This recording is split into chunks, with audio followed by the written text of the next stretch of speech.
ರಾಕ್ಷಸ ಮಹಿಷಾಸುರನನ್ನು ಕೊಂದ ದುರ್ಗಾದೇವಿಯನ್ನು ಆಚರಿಸುವ ಸಮಯವನ್ನು ನವರಾತ್ರಿ ಎಂದು ಕರೀತಾರೆ.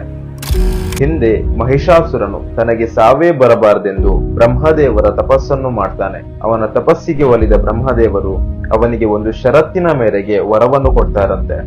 ಅದೇನಂದ್ರೆ, ನಿನ್ನ ಸಾವು ಕೇವಲ ಒಂದು ಮಹಿಳೆಯಿಂದ ಮಾತ್ರ ಎಂದು. ಇದಕ್ಕೊಪ್ಪಿದ ಮಹಿಷ ಖುಷಿಯಿಂದ ನನ್ನನ್ನು ಹೇಗೆ ಒಂದು ಮಹಿಳೆ ಕೊಲ್ಲಬಹುದು ಎಂದು ಅಹಂಕಾರದಿಂದ ಸಾಮಾನ್ಯರಿಗೆ ಉಪಟಳ ಕೊಡ್ಲಿಕ್ಕೆ ಶುರು ಮಾಡ್ತಾನಂತೆ.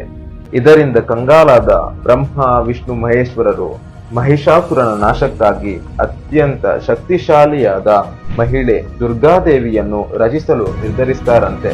ನಂತರ ದುರ್ಗಾದೇವಿಯು 10 ದಿನಗಳ ತನಕ ಘೋರ ಯುದ್ಧ ಮಾಡಿ ಮಹಿಷಾಸುರನನ್ನು ಸಂಹಾರ ಮಾಡಿದ್ರು ಎಂದು ಹೇಳಲಾಗುತ್ತೆ. ಮತ್ತು ಆ 10ನೇ ದಿನವನ್ನೇ ವಿಜಯದಶಮಿ ಎಂದು ಆಚರಿಸಲಾಗುತ್ತದೆ ಕೂಡ.